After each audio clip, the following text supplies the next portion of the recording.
Welcome to Courtside Moms. I'm your host, Wendy Sparks. Today, my guest is Shirley Horton, mother of Talen Tucker Horton of the Los Angeles Lakers. So let's dive in and bring Shirley on the show. Welcome, Shirley. I am so blessed that you and I are spending time together so you can teach us all about the wonderful things and the talent of your son, Talen. So welcome to Courtside Moms. Thank you for having me. Really appreciate it. So let's talk about where it all began. Where was he raised and what type of child was he? He was raised in Chicago on the north side. He was a very, very quiet child, but very welcoming to everyone. You know, he's the only child, and he's always been around a lot of people because I'm a teacher, and then my mom worked in the school and in the community, so he was always around a lot of people. So he's very family, really involved with family. I'll say just really involved with family. Yeah. That's awesome, especially raised around a lot of people, like you're saying. It makes them social as they grow up, not afraid of people, not afraid to be around people. That's amazing. So at what age did you notice his love for basketball? He started playing since he was one, but his love, I would say about 3, 4 years old, because he wanted to go on the court with the big boys and going to the gym with his godfather and sitting there and want to join the older boys, and he would be there. He would prepare himself. He would get ready with a headband, with his basketball, everything. He was always ready and dribbling and just wanted to be with the older guys. You know, because he was always the bigger kid. He was tall. So people thought instead of him being 3, they thought maybe 5 years old. So he thought he could always get away with it. But the other kids and the older boys, they knew that he wasn't. But at, I would say 3 or 4, he was really like into it 100%. There's something about headbands. I think that our kids are convinced that that is that item that will take them places. I mean, I remember my kids would ask for headbands and all the gear and put it on their elbows. And I'm like, where are you going? And then I'm going to the court. And I'm like, oh, okay. And they couldn't go without the headband. So that's why I'm just, you're making me think back 20 years when my kids were young too. Yeah. So when did he start playing organized basketball? Like, when did he say, you know what, I want to play on a team now? 4 years old. He was 4 years old at Loyola Park District, which is in Chicago on the north side. It's maybe about 10 minutes from, I'll say 5 minutes, not even 10 minutes, 5 minutes from the University of Loyola. And he would go there, and he started at 4. You really had to be 5, but his birthday wasn't until November. So he played, and they did a little mini draft. I think he was the number 1 draft pick, which is exciting for my mother, who was really, really excited. So he started there and he played, and it's some of his friends he played with. He's still good friends with them now. Oh, that's awesome. So let's move forward now to high school. So he went to Simeon Career Academy, correct? Yes. Okay. Tell us what that was like for you now to watch him evolve and play in high school. It was exciting, and it was exciting, but it was happy because he was able to learn from Simeon, you know, being there, going to one of the best high schools in Illinois, you know, basketball as a legacy, but being there and learning from the coaches and just to be him, but just learning and taking his time to develop. That was the most important thing, you know, because he went there and he didn't play as a freshman. He didn't play on varsity. He played on sophomore, which was great because it gives him this growth to understand and just learning how to just do all the things that he knew how to do, but putting them in the right order. So that was really exciting for me. So at what point did you see now the possibility of him actually getting an NCAA scholarship?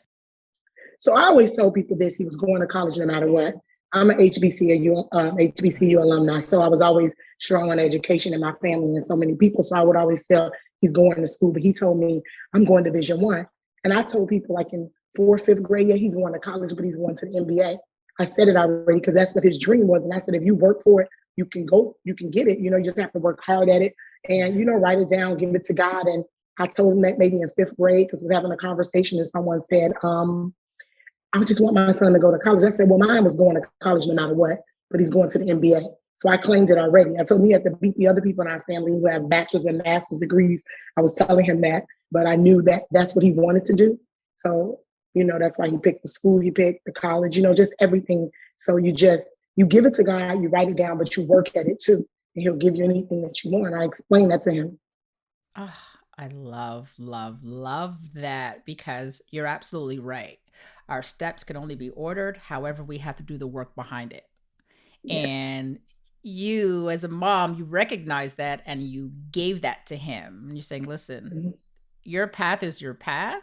It could be given to you, but at the same time, you have to work for it. So I love that, Yes. because especially when they're young, you know what I mean? Our kids just think that things will hand it to them. Yes, because they really don't really understand, I think, struggle, because it's such Mm-hmm. different generations. They'll be able to give so many things, but as they grow, they start to understand it. But for him, I always used to tell him, like, what's your story, what's your path is going to be for you, but just keep working at it. It doesn't matter what others say, because it's all about what you believe, and you have to continue to do that even as an adult, because we're going to go through ups and downs. And, with him going through ups and downs, it's still staying the course and knowing, hey, God got a plan for me. And when he have this plan for me, I'm going to do what I need to do and tell him thank you and get up every day and keep working. And don't change because other people are saying things. Just stay the course. It'll be okay. That's and I'm right. always, telling him that even after games now, like, what is your role? Do your role, do it at the best that you can do it. And when it's your time to do whatever you need to do, God's going to have it for you. No one can tell you what you can do and what you can't do.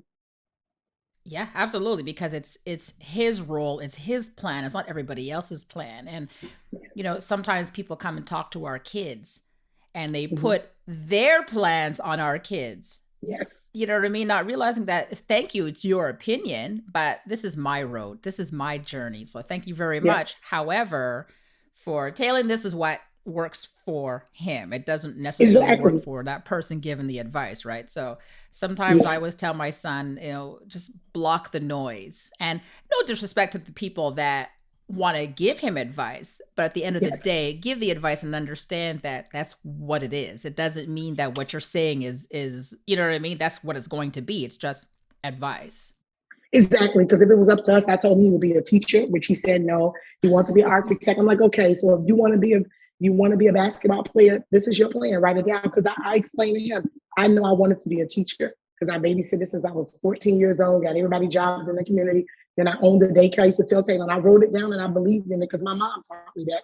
My mom used to always say, what you want, you can get it, but write it down, talk to God on your terms. So that's what I did. And I tried to, do the same things, or give him the same values and the things that my mom taught me. I wanted to give it to him so he can understand that it's important.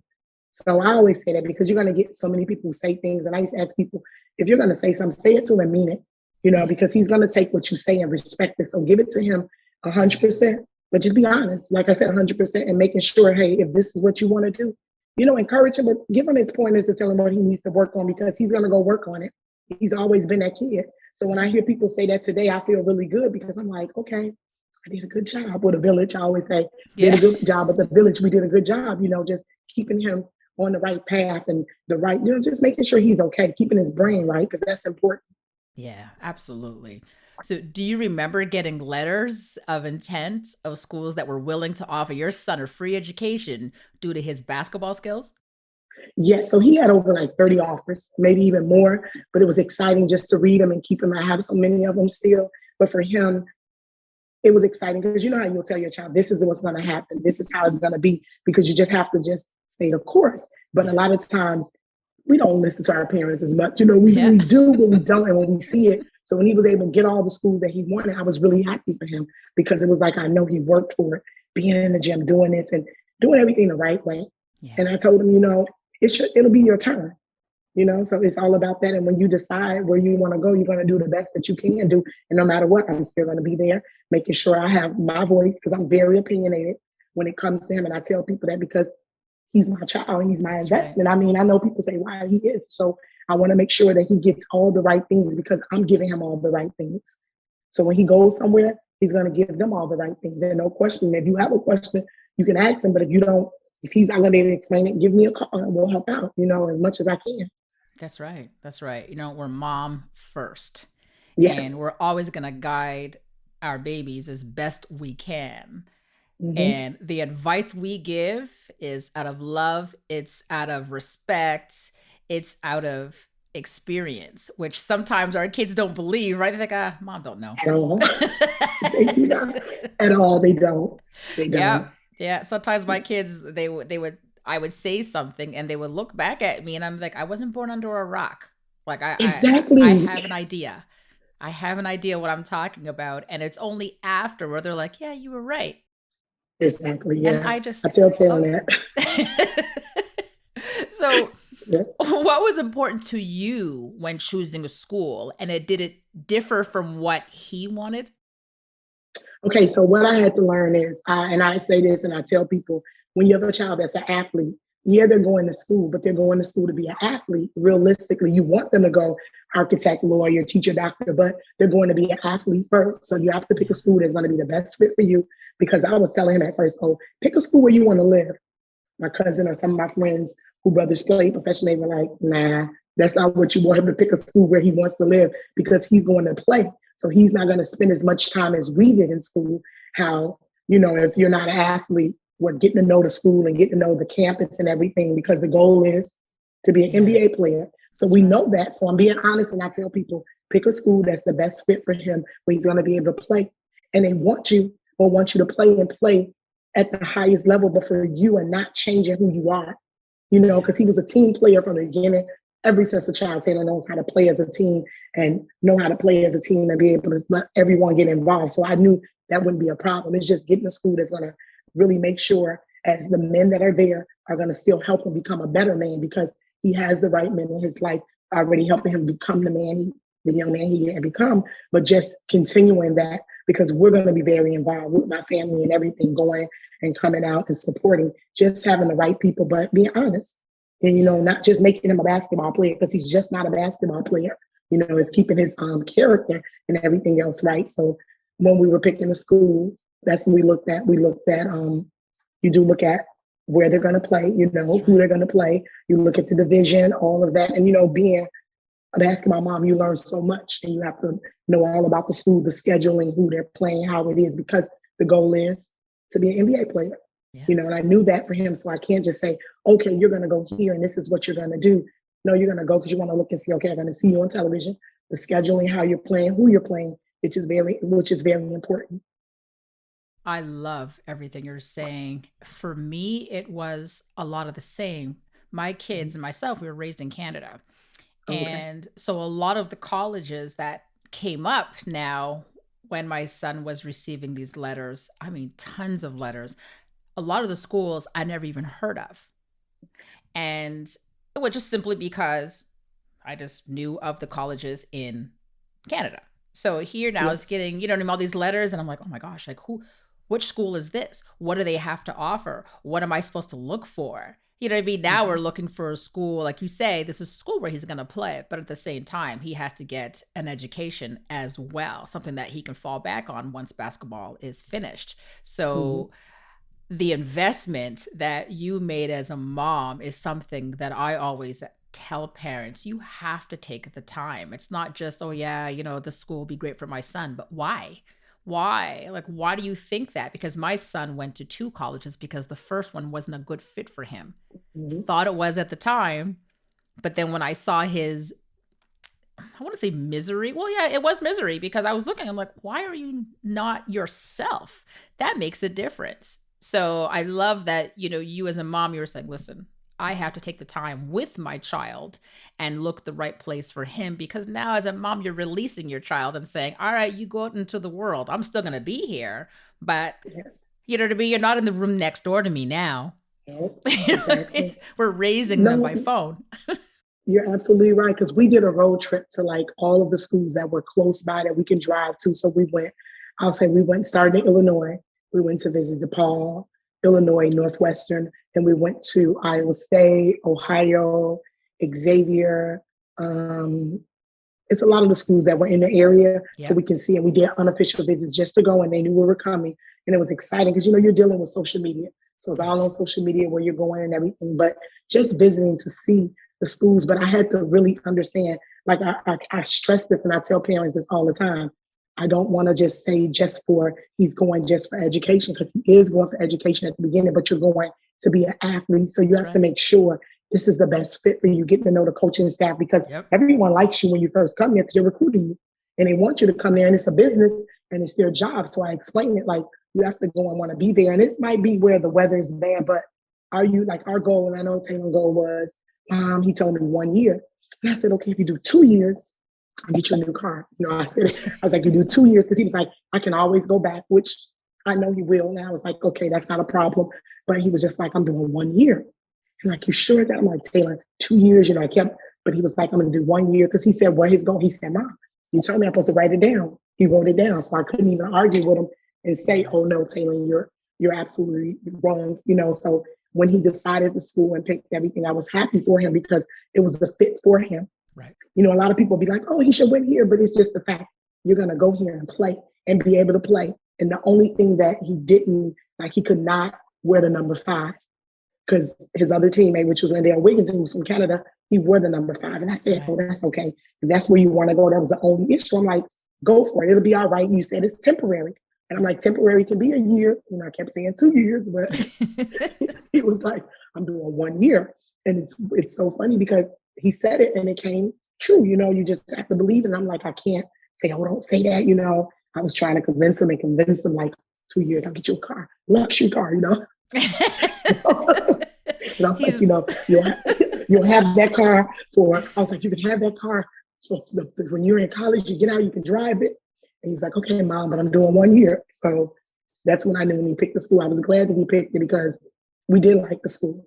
Like the school overall because it was, what he could see himself there. And that was very important. Yeah. So I talk a lot, so I'm sorry. No, you are fine. I love it. Do not worry. So the school that was the final choice was Iowa State. Iowa State, yes. Yeah. So do you remember attending your first game when he was there? Attending my first game. At every game, I'm always nervous. I tell people that no matter if you play itty bitty, you play junior high, you play high school, I'm nervous. And I think he does too, because he always has to use the bathroom before the game. So I'm a little nervous too. So I just was a little nervous, but then I just sat down, prayed a little. I'm like, okay, we got this God. I'm like, he got it. And it was really exciting because, you're seeing your child. He's living their dream. You were there and you're very happy because I tell people this, we went through a lot because we lost my mom and then he lost his dad during high school. So they didn't see him playing at that highest level. So when we were there, that was exciting. I was really excited just to be there. So everybody was always coming out. We had a lot of support, from family and friends. So that was important. So it was exciting, but just like I said, a little nervous, but then I'm getting it together. Yeah, no, totally understand. Like you said, after one season, he decided to declare for the NBA draft in 2019. So were you sold then by the idea of him leaving school now to pursue that NBA career, knowing that there's no guarantees? I was, because I knew, like we always discussed it, if it's for him, I don't bring you this far to get you here. It's going to be trials and tribulations, but he has a plan for you. Yeah. It's just not the plan that you might think.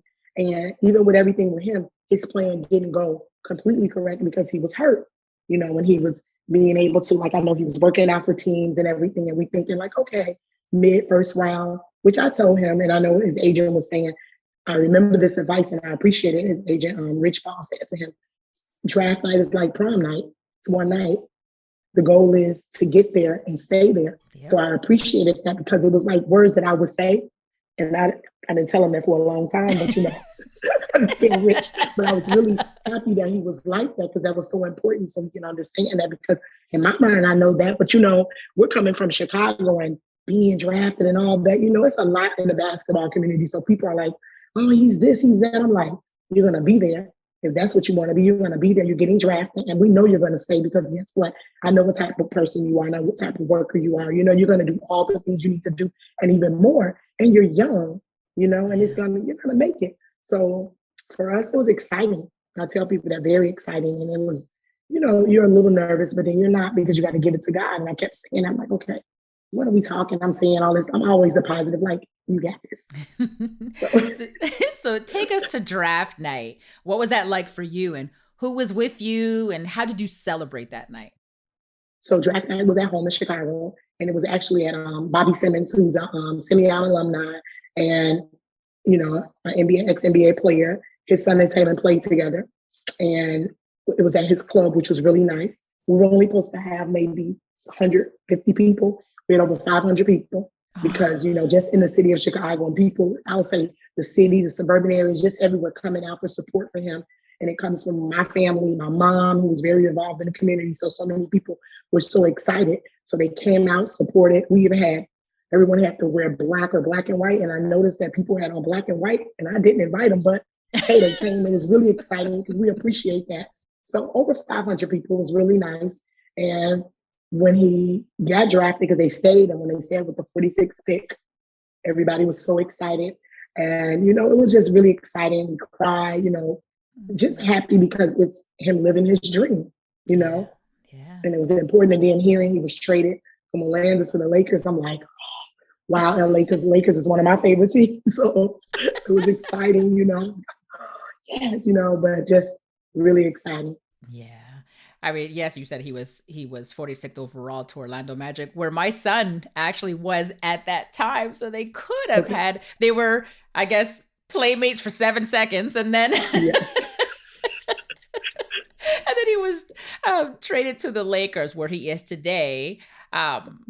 So how did he feel about being traded to a team with quite a few talented veterans, including LeBron James, Anthony Davis, Dwight Howard, and the list goes on? I mean, was there a fear of not getting any playing time?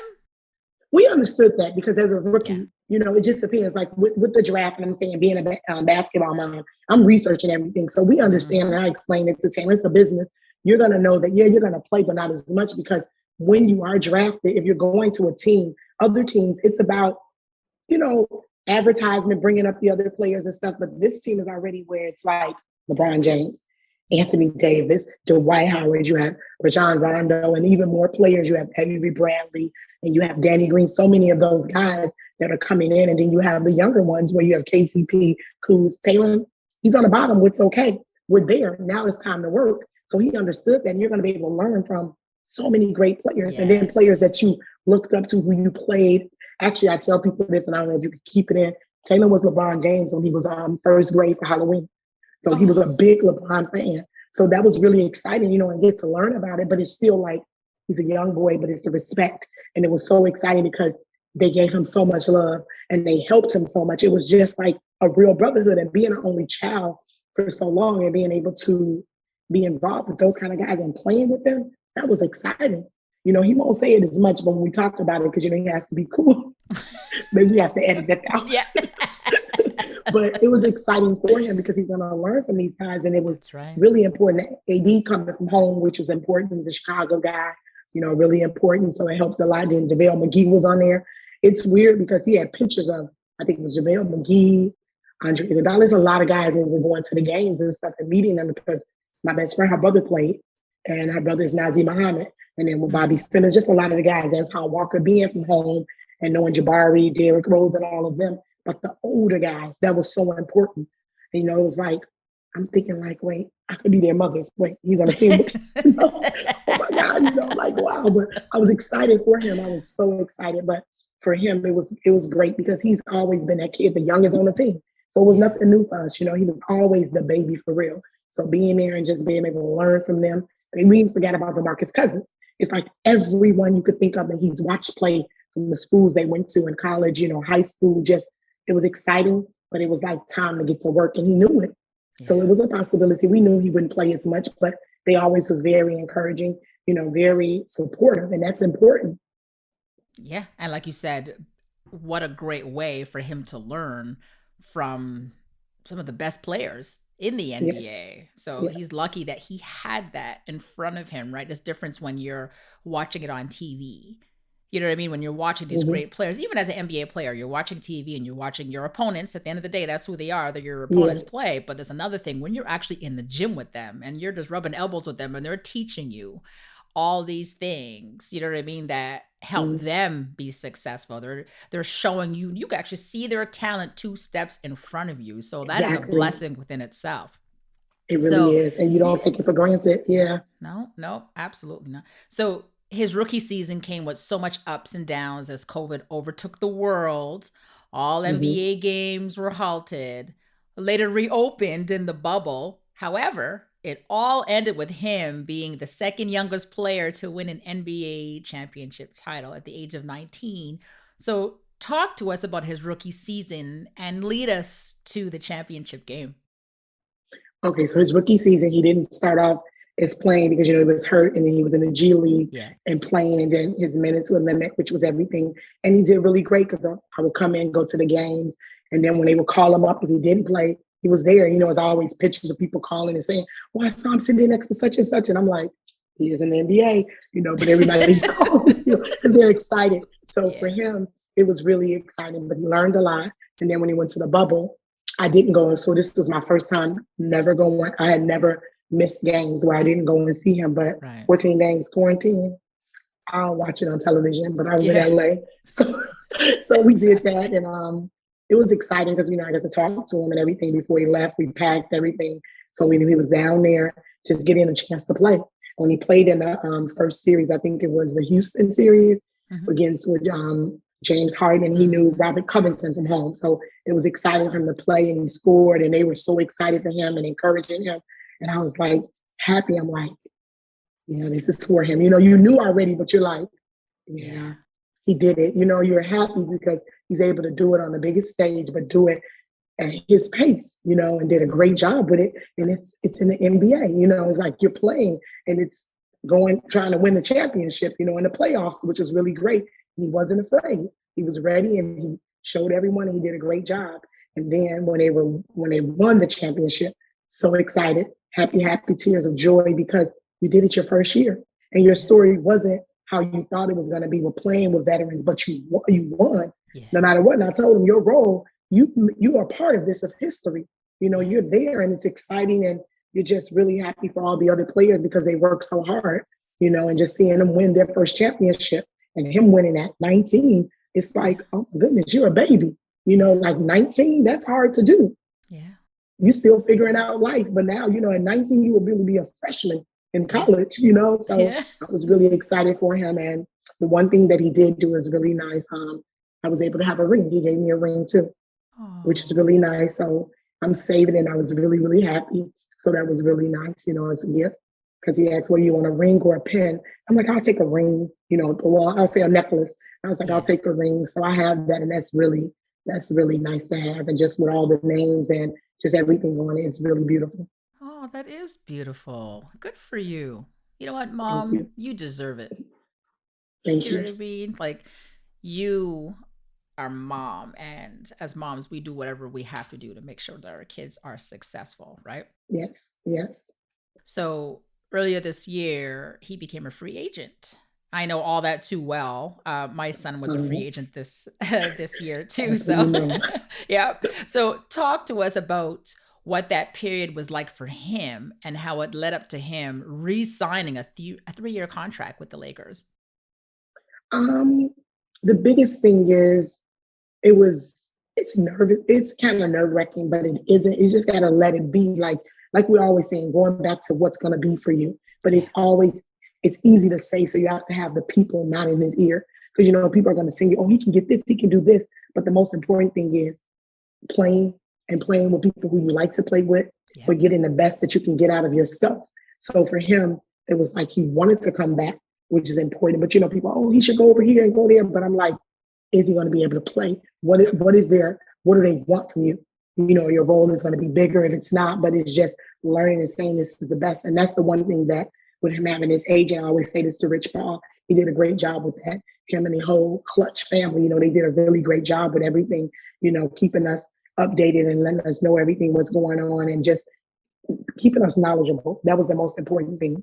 Yeah. I just want to speak to agencies because that is Mm-hmm. a big, big, big part. And agents are so important for our sons, in my opinion, Mm-hmm. and as well as the families, because there should be a teaching there for us so we can understand the industry because most of us don't. Or there's a lot of things that we're just limited at, which is normal. I mean, you were able to carry your son to a certain limit, but then at one point, we're not agents. We don't know the ins and outs of the industries the industry the way they do. And Exactly. there's got to be a point where we just sit back and say, okay, what is it you do? How does that relate to my son and the family? How can you help us? And the reason why I say that, to my point, is sometimes there's just so much out there that we're clueless. You know what I mean? And there's knowledge out there as parents that is very important that we know, especially for our kids, because they're young and they're impressionable, right? And there's so much more that can be out there for them. And if we don't know to ask, then how are you going to get it, right? So I love that you're talking about the relationship with Rich Paul and the Clutch family, because that's what it should be about. It should be about showing us as families what can happen, what can't happen, what shouldn't happen, what should happen, because all these things play a big role in our kids' success. So the road to getting our kids to the NBA has many pros and cons. Is there something you wish that you had done differently, or maybe not at all? No, you know what? I think we did everything because it was what's supposed to be. What's meant for him is going to be for him. The most important thing I know when I was picking agents, and I told people that it has to be someone that looks like him and with someone that looks like him. Not everyone has to look like him, but someone who represents him in his face. And I'm saying, as a young Black man, if it's in his agency, and it has to be other people that look like him, not just one. I say it's just one race. It has to be a very diverse. And that's the one thing that I like about Clutch. When I say Rich Paul, but you have Lucas Noonan, you have Farrah, who's all involved, and the rest of them, they're all my favorites. I always tell them that, but they all do such a great job. And from all the way from the bottom to the top, everyone is family. And that was so important, just meeting them and being involved, because they were for my son. And that was important. And it's just like, I can call and say, hey, Farrah, she's going to treat Taylor like I would do. You know, I say to Rich, or I say to Lucas, I can say to Mark or Brandon. There's so many of them that's there, and they'll do it. And I'll be feeling 100% and no worries. And I can FaceTime them. I can call them, which I FaceTime them all the time. And I say, I need to see your face. And that was important because they were very hands-on, because I explained to people this is your child, but we've been through stuff, with life and with death and with just everything with Taylor. He's a good kid, but he knew people was going to be sincere, because we're going to be sincere. We're going to give you 100%. We're not going to just come to you and do whatever. We're going to give you 100%, probably even more than 100. I tell people that. So that's why it was important to meet people like that who say, I'm going to fight for him. I'm going to believe in him. When he's wrong, tell him. I don't want you to be yes to him. I want you to tell him about himself and still, hey, let's go eat. Because that's how I am. So that was very important. And that's what we get from them. And just all the new people that's there, they're treating him like family. They're checking in and making sure he's okay. I can call them anytime.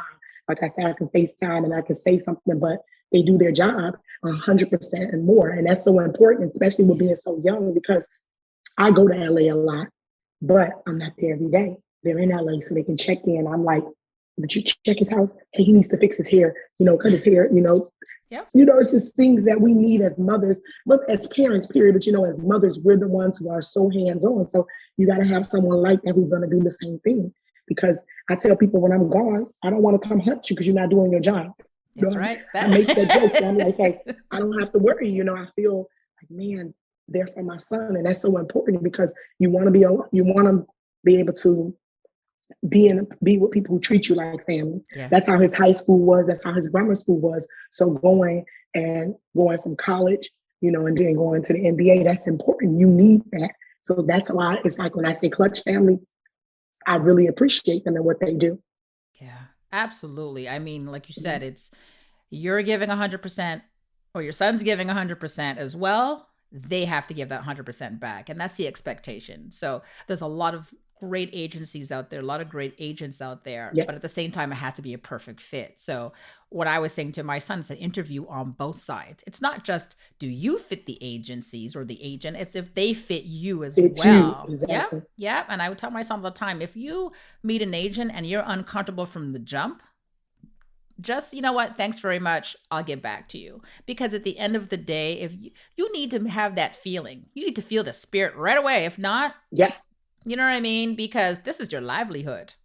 Exactly. You got to like them. You got to be able to call and talk to them. You can't talk to me. You got to be able to tell them the tough things that you're telling me. If you call me, because guess what? They're like your parents. Yeah. It can't just be, hey, how you doing today?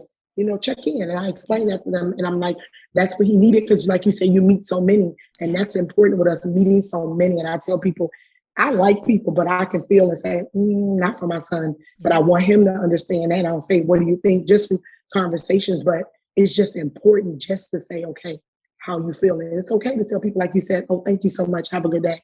Yeah. It's okay. Absolutely. And more importantly, like you were saying, the family has to like the agent. But on the flip side, that agent's got to like the player, because if not, they're not going to work.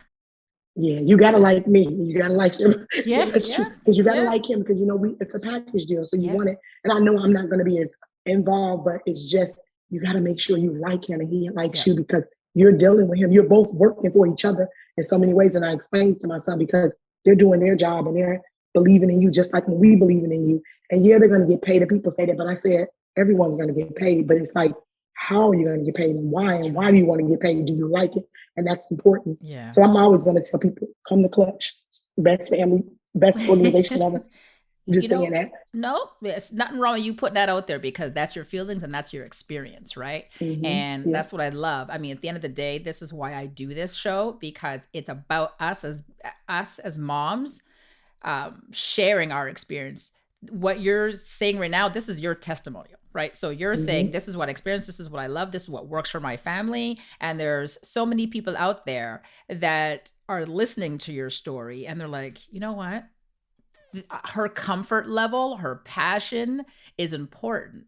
Now I want to make sure that I have that same for my child, because like I said, it's his livelihood. This is your life. You want to be able to know that when you hang up that phone with that agent or the agency or whoever you speak to, or the team that have been put together, right, that you're comfortable and you're great and you know that your child is going to be in a great position. Because there's nothing more, to me, devastating is when you speak to the agent and you get, this is none of your business, your child's grown, don't worry about it. And I'm like, don't worry about it. Like, don't brush me off. I'm asking for a reason. And I'm not asking. Never tell a mother that. Never tell a mother, don't worry about it. You talking to, I tell people, don't never tell a mother that, because no matter what, we're going to worry till we know they're in that bed and they're sleeping and we see them.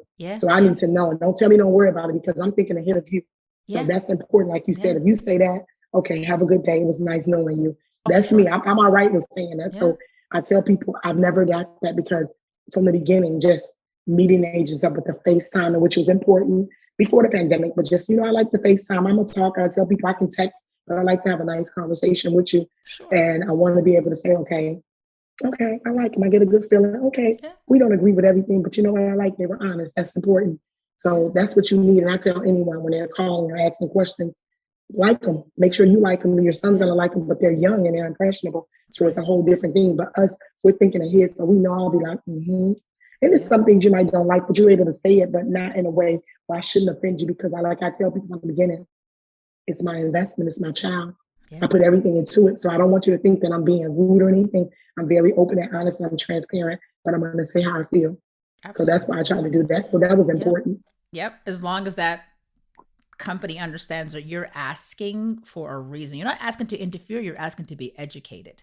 And as long as they're good with that, you're always going to be in a great position. So kudos to you. And I'm happy and proud of you for having that relationship, because you established that and you made sure it was established for your family. And, sometimes as parents, we're like, ooh, I won't ask. I'll just leave it alone. But not me. Oh, well, that's what I'm saying. That's exactly what I'm saying. I'm proud that you're like, no, you're like, this I have to ask, because if you don't pay for your child, no one will. I learned that a long time ago. My mom, being a teacher, I tell parents, you're your child's first teacher.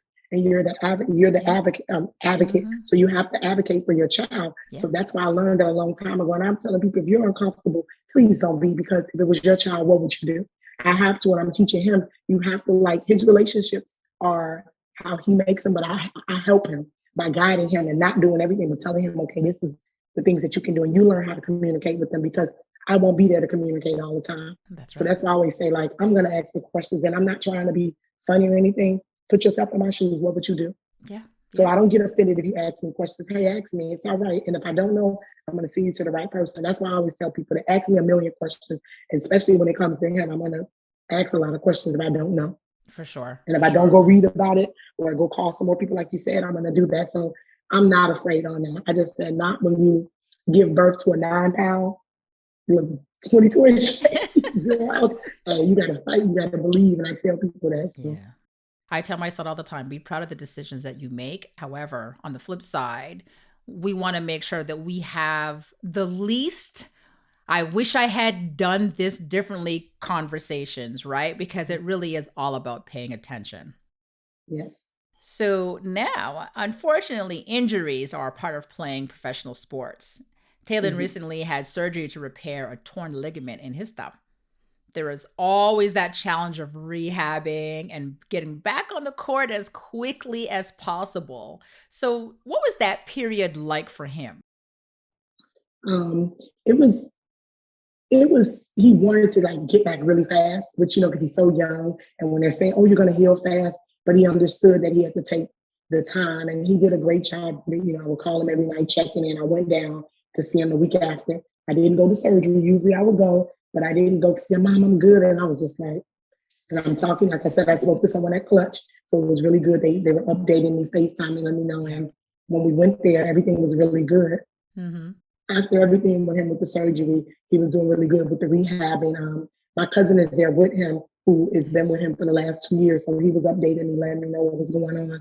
And, what the therapist was saying, the doctors and everything. And I knew it would take time because he's been injured before, like with his foot, but not ever having, well, he had surgery in his appendix. But other than that, this was like a major surgery for him. And I was just like, let me know when he gets out. And he did really well, just following what they asked him to do and everything. Well, he's back. He's playing. The past couple of games, he's been awesome. So it's great that he was able to bounce back as quickly as he did. So as moms, we often congratulate our kids for their hard work and success. But have you had the opportunity to sit back and reflect and appreciate your hard work and success on the role you played in getting your baby to the NBA? I have, I have, because I'm just the fact, like saying, just keeping your mind clear, understanding when you work hard and you do the things you're supposed to do, it's going to work out. It works out in God's time. And I always say that. So for him, I've been really happy with him. I'm always telling him, make sure you do for you because I'm okay. I tell kids, people, they look, oh, he can do all this. No, he has to take care of him because as parents, we're doing our job of taking care of them. But with boys, they're always going, Mom, I can do this. No, I'm good. I want to make sure you're straight. Do all the things that you need to do to take care of you. So I'm able to sit back and relax. And I do text them and I'll say, appreciate you. I'm really proud of you and the things that you did. And I'll say, hey, we did it. Or I'll tell someone, yep, I was bouncing that ball. I'm like, I didn't put it in the hole, but I was passing it sometime, we're joking. But I'm happy because of the decisions that we made. And he's where he wants to be. And I tell him the sky's the limit because you're there and now you're going to go far. Just keep working. I love how you just said that. We as moms, we pass the ball, right? I laugh. I say to my son too. I said, you know what? I have an assist. You know what I mean? Like I'm playing my game too. Amen. So yeah, we do. I tell people, moms, we put in the work. We're there. We're not like the dad screaming crazy at the games. We're more like defense, telling them what to do. We're calm, But then after a while, we did it all too. So I tell people that, you pat yourself on the back and say, okay, thanks. But I always tell Taylor, stay humble. That's important, and just staying humble because you're there and you want to stay there. And when it's time for you to leave, you're going to leave on your terms. That's right. Which is important. I apologize. Yeah, absolutely. So before we get into the fun facts, my last question is, what is it like for you, Shirley, to be the courtside mom to Talen Horton-Tucker? I'll tell you this funny story. I'm okay now with being Talen Horton-Tucker's mom. At first, I was like, you're Shirley Horton's son. So now I like it because, hey, you get to go head of the line. You get to do a lot of the things that you would like to do, but it's exciting. Even taking pictures, which I laugh. If someone, I can take a picture. I'm like, oh, you sure? I'm like, that's the superstar. Oh, you're the mom. I'm like, I appreciate it. I'll do it. I don't mind. It's exciting. Yes. It's exciting, and it's like I'm saying, you're humble, but it's exciting. And you can brag a little. And tell people, hey, yeah, I made an NBA player. Thank you. That. I made an NBA player. So I know a little something. You want to ask me something, I can tell you something, So that's important. It's exciting, but it's still like, wow, that's it. And when you're seeing them doing it, you're really happy. I was at the game, which when they just played the Bulls, and I was walking past, and he was on the court, but it was like I walked past to go to the family room, Right. and I'm coming back, and I look at him, I'm like, I was excited. And I did like this. He's like, okay, Mom. Like, okay, hurry up and sit down. But I was so excited just to see him, So that's a good thing, I love that. That's amazing. I mean, you know what? You continue being proud because that is just who we are as moms. We're just proud. I mean, I tell my son all the time, whether you win a game or whether you lose a game, it doesn't matter. You know what I mean? To me, because you're still who you are as that humble and wonderful kid in my eyes. Kid, I know he hates when I say that, but it is what it is, right? Yeah, so. we don't want to say kid, baby. Something like my big human, I say sometimes, or my young adult, but I tell people it's my baby, my first baby. So you're excited, yeah. Yeah. So now let's get into some fun facts. Okay. So what was Talen's go-to dish that you make that he must have? Salmon. I salmon him out with everything. He can eat it any kind of way. And he loves it still, like salmon. I make asparagus, but he doesn't like asparagus. And he loves macaroni and cheese. Salmon, macaroni and cheese. And that's what he'll eat all the time. If it's macaroni and cheese with anything, he'll have that. And that's what he really, really likes. And my dish that I did not make, pizza. He's a pizza kid. We're Chicago, so we love Giordano's. We love Home Run Inn. Gino's East, he loves Beggars. He loves Chicago pizza.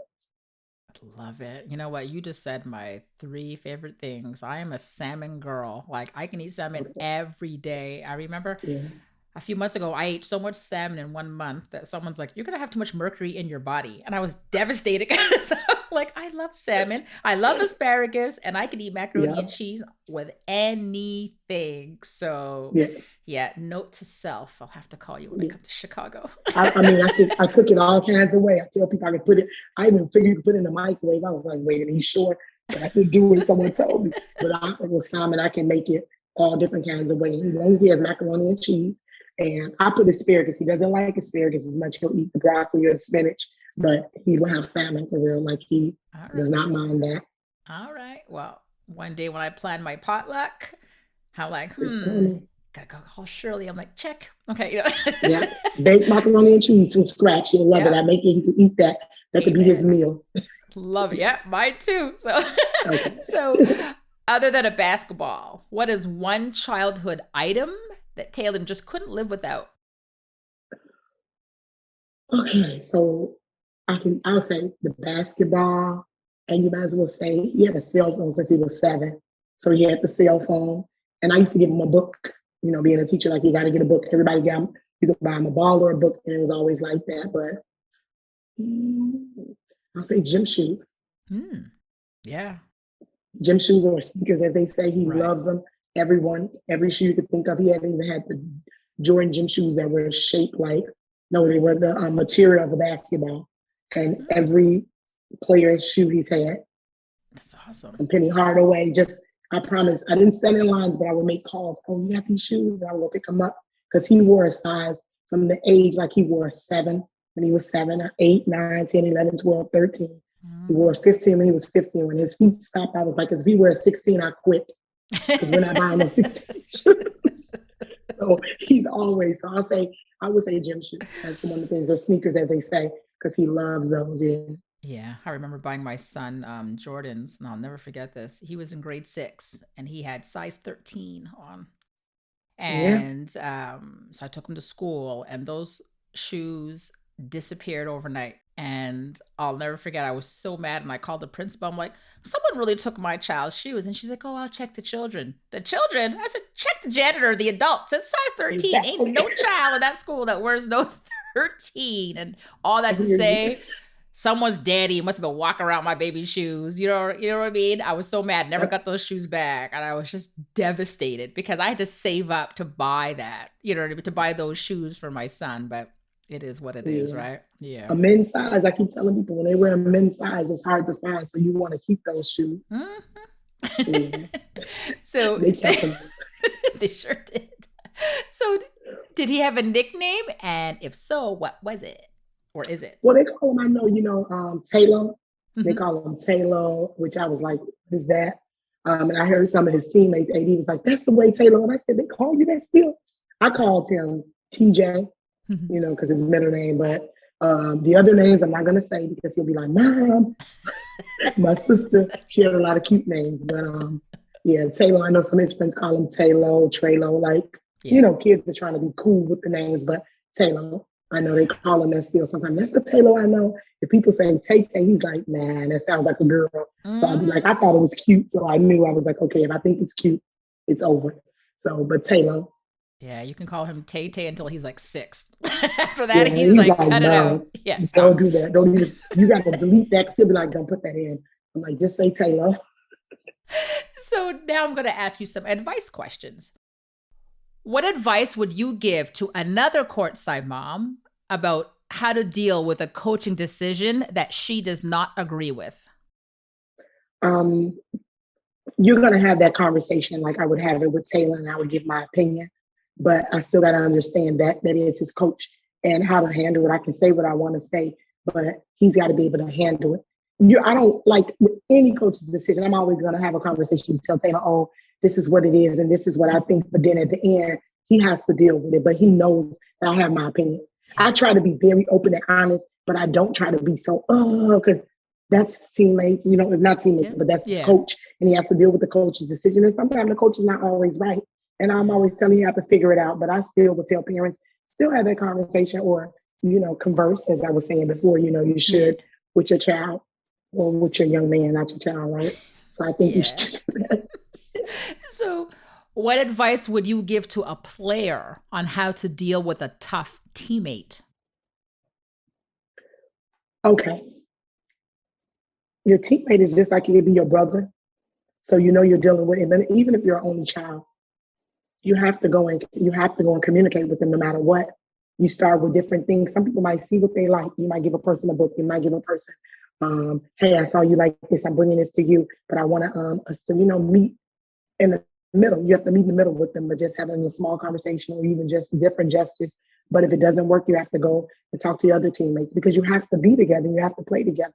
And Right. sometimes you don't even have to always get along outside, as long as you're getting along on the court and doing the things that you need to do because it's for the team. It's not just for you, but it's just learning how to communicate Yeah. because you have family members that you like, but you really don't. You understand what I'm saying? But you Absolutely. deal with them at a level that you can. And some, you don't have to be so like how people want every day being together, but you have to be together on when it's on a team and traveling and just doing that and making the best of it. And eventually it'll work out. It just don't come at the way we want it to come. Yeah. I mean, you don't want that tension, right? So it's good to talk it out. Not at all. Yeah. So, my last question Okay. is if you could only give one piece of advice to another courtside mom, what would it be? Hmm. One piece. Always continue to communicate with your child. Continue to communicate, no matter what it is, how it is, ups, downs, the communication. And just letting them, when you're communicating with them, can I say this? Yep. Letting them know that they're your child no matter what, like we said earlier, good or bad, win or lose, you're still my child. And I want you to always communicate because that's so important. You want to keep the communication, doors open as much as possible. So I would say communicate no matter what. Or can I Love. say ask a lot of questions? Yes, you could say whatever you I want. This mean, is the Shirley Horton moment. You say whatever you want. communicators still ask a lot of questions. I always Yeah, say, yeah. absolutely. That is the best advice. Do not be afraid to ask Yeah. because you know what? If you don't ask, how will you know? And if it's in your head, it's there for a reason. It's either something's troubling or you just really need to understand more. So, you as a teacher, you know what I mean? You communicate to your students to ask, right? You're there to Mm-hmm. educate them, but you don't know everybody's single brain in your class. So you don't know Mm-hmm.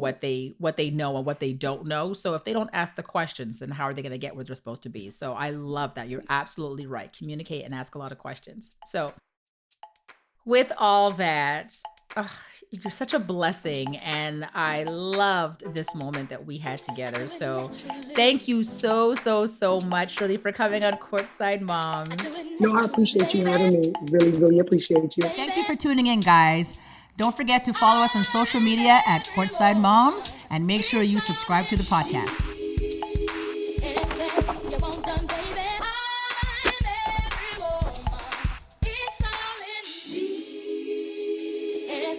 You want done, baby? I do it naturally.